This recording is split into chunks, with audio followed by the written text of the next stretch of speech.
Salam sejahtera buat kita semua. Perkenalkan kami dari kelompok 2 mata kuliah limnologi dengan dosen pengampu Ibu Uun Yanuhar. Adapun presentasi kami hari ini akan membahas tentang detritus, siklus karbon, dan metabolisme ekosistem perairan.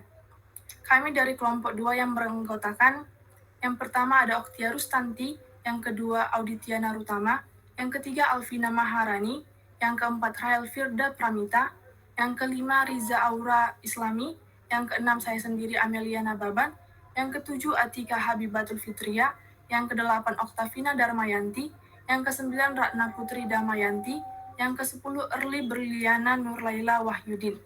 Selanjutnya, yang pertama adalah pengertian detritus. Detritus adalah hasil dari penguraian sampah atau tumbuhan dan binatang yang telah mati. Selain itu, detritus merupakan hancuran jaringan hewan atau tumbuhan. Detritus juga didefinisikan sebagai bahan organik yang tidak hidup, seperti feses, daun yang gugur, dan bangkai organisme mati dari semua tingkat trofik. Detritus biasanya mencakup tubuh atau fragmen tubuh organisme mati dan kotoran lainnya.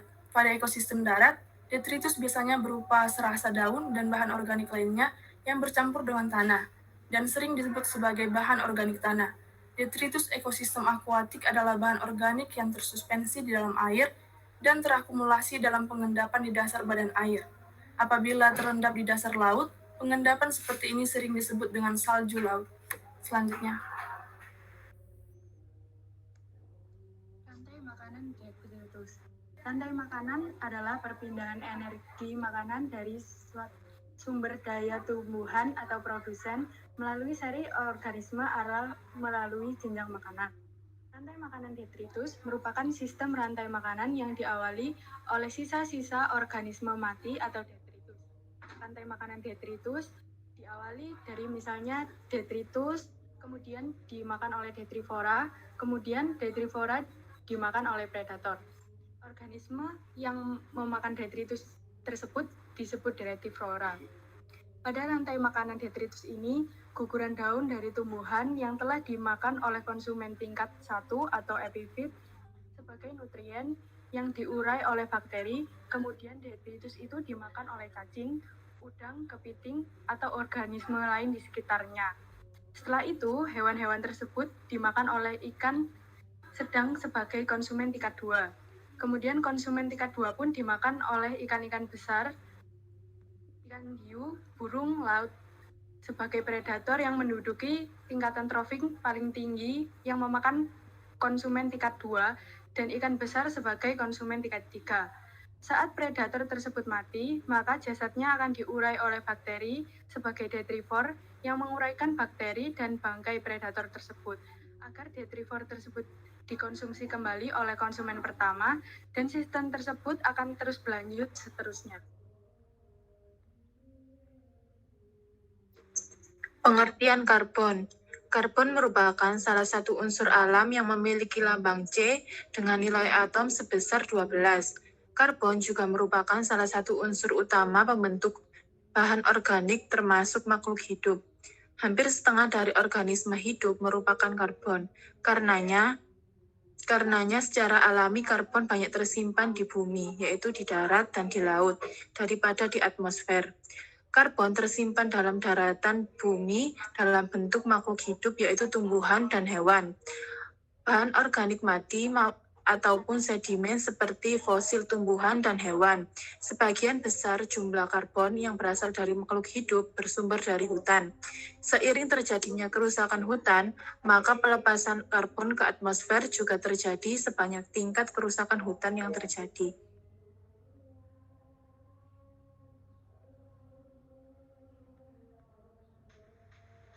selanjutnya adalah siklus karbon. Siklus karbon merupakan siklus biokimia yang dimana karbon melakukan proses pertukaran antara biosfer, geosfer, hidrosfer, dan atmosfer bumi. Namun, objek astronomis lainnya juga bisa memiliki siklus karbon yang hampir sama, namun hingga kini masih belum diketahui. Dalam siklus tersebut, 4 reservoir karbon utama yang dihubungkan oleh jalur pertukaran. Reservoir tersebut antara lain atmosfer, biosfer, terestrial, lautan, dan sedimen. pergerakan tahunan karbon dan pertukaran karbon antara resistor terjadi karena proses-proses kimia, fisika, geologi, dan biologi yang bermacam-macam.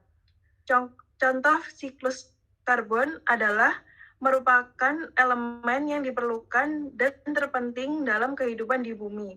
Proses terjadinya siklus karbon dikarenakan organisme membusuk di dalam bumi yang kemudian ke atas permukaan bumi untuk menjadi makanan bottom lapisan.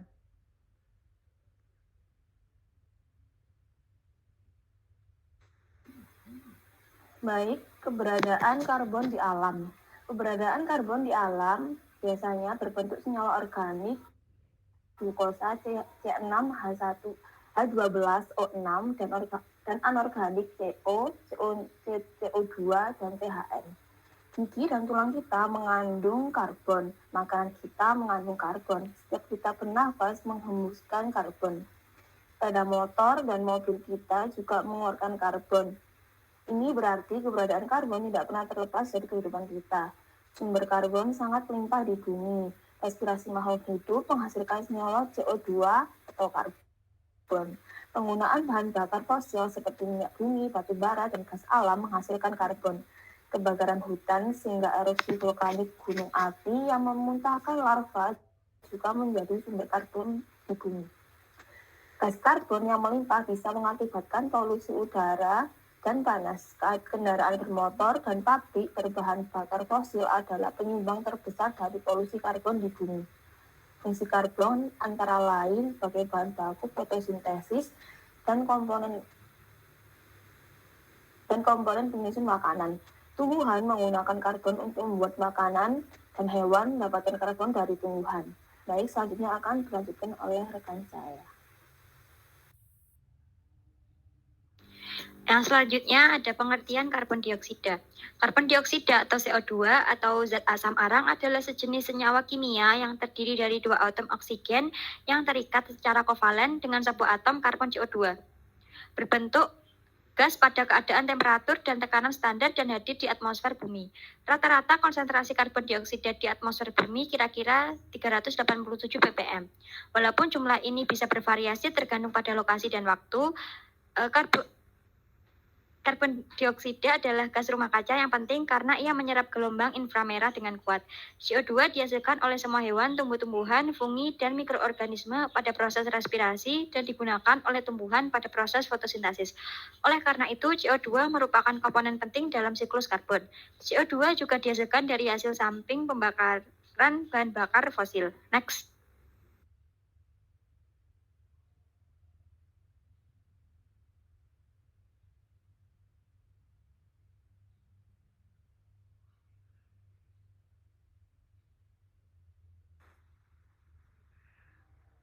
Pada metabolisme ekosistem perairan, terdapat faktor-faktor pembatas yang mempengaruhi ekosistem. Di antaranya, yang pertama, suhu. Air mempunyai sifat sebagai stabilisator karena sifatnya secara bersama-sama mengurangi perubahan suhu sampai tingkat minimal, sehingga perbedaan suhu dalam air lebih kecil dan perubahan yang terjadi lebih lambat dibandingkan di udara. Yang kedua, kekeruhan. Penetrasi cahaya sering sekali dipengaruhi oleh zat terlarut dalam air. Dengan tingkat penetrasi yang terbatas, menjadikan semakin terbatas pula organisme untuk melakukan fotosintesis. Sehingga kurangnya fotosintesis ini akan mengakibatkan berkurangnya jumlah oksigen terlarut. Di samping itu, kekeruhan yang terlalu tinggi menyebabkan metabolisme organisme menjadi terganggu. Yang ketiga, cahaya. Semakin ke dalam cahaya yang menembus air, akan makin berkurang intensitasnya dan berubah komposisi spektrumnya. Misalkan, spektrum cahaya merah yang dapat menembus sampai ke dalam 4 meter, sedangkan spektrum cahaya biru dapat menembus sampai 70 meter. Yang keempat, arus. Keberadaan arus yang cukup tinggi akan memaksa organisme yang ada di dalamnya menggunakan gerakan-gerakan tubuh tertentu, untuk dapat bertahan ataupun melewati arus. Karena hal inilah yang menjadikan karakteristik organisme perairan menjadi streamline. Yang kelima, gas terlarut.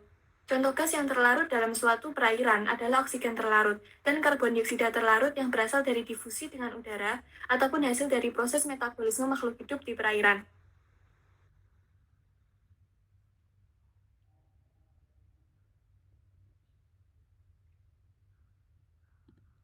Baik, untuk tipe-tipe ekosistem detritus. Yang pertama, pada ekosistem akuatik atau basah yang terdapat pada perairan tawar dan perairan laut, berupa bahan organik yang tersuspensi di dalam air dan terakumulasi dalam pengendapan di dasar badan air.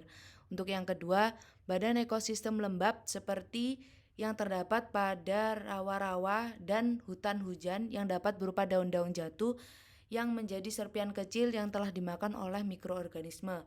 Untuk yang ketiga, pada ekosistem darat atau kering, seperti pada hutan yang dapat berupa serasah daun dan bahan organik lainnya yang bercampur dengan tanah yang sering disebut sebagai bahan organik tanah.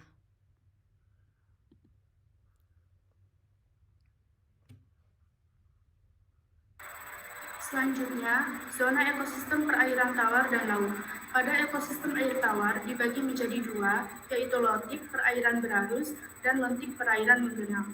Ekosistem air tawar lotik contohnya adalah sungai. Ekosistem air tawar dibagi menjadi tiga zona, antara lain: 1. Zona litoral. Zona litoral merupakan wilayah tepi pada danau dan daerah ini merupakan daerah dangkal. Cahaya matahari menembus dengan optimal. Yang kedua, zona limnetik. Zona limnetik merupakan daerah air bebas yang jauh dari tepi dan masih dapat ditembus sinar matahari. Yang ketiga, zona profundal. Zona profundal merupakan daerah yang dalam dan merupakan daerah dasar pada suatu danau. Zona ini dianggap sebagai daerah apotik danau. Next. Sedangkan pada zona ekosistem perairan laut dibagi menjadi tiga. Yang pertama, zona laut berdasarkan kedalaman, terdiri dari zona litoral yang merupakan zona paling atas dari lautan, zona neritik dengan kedalaman sekitar 200 meter dari permukaan laut, zona oseanik dengan kedalaman 200 sampai 2000 meter. Yang kedua, zona laut berdasarkan intensitas cahaya matahari yang terdiri dari zona fotik. Zona fotik berada pada kedalaman kurang dari 200 meter, sehingga cahaya matahari mudah masuk. Lalu zona twilight berada pada kedalaman 200 hingga 2000 meter, sehingga cahaya matahari yang masuk hanya sedikit. Yang ketiga, zona afotik berada pada kedalaman lebih dari 2000 meter, sehingga cahaya matahari tidak dapat masuk. Selanjutnya, zona laut berdasarkan permukaan secara vertikal, terdiri dari epipelagik, berada di antara permukaan laut hingga kedalaman 200 meter, mesopelagik, berada di kedalaman 200 hingga 1000 meter, batiopelagik, berada di kedalaman 200 hingga 2500 meter, abyssal pelagik berada di kedalaman 4000 meter, dan hadal pelagik berada di kedalaman lebih dari 6000 meter. Next.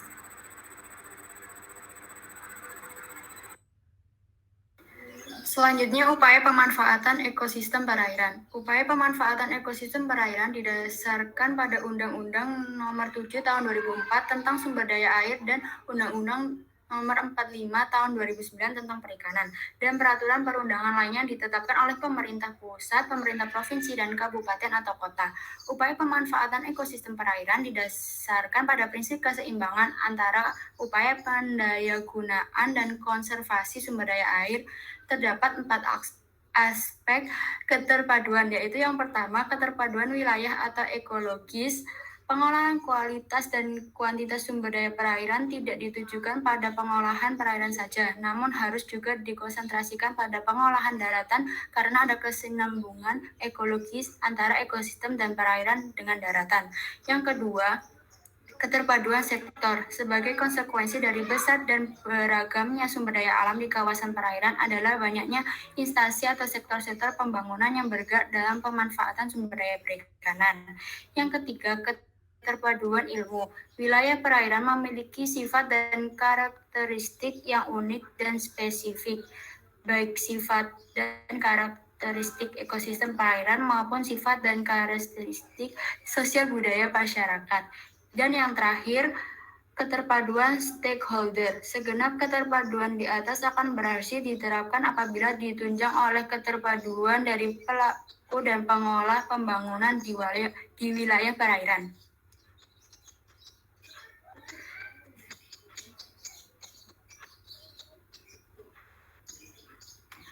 Selanjutnya adalah poster dari kelompok kami. Sekian presentasi dari kelompok kami. Mohon maaf jika ada salah kata. Terima kasih. Wassalamualaikum warahmatullahi wabarakatuh.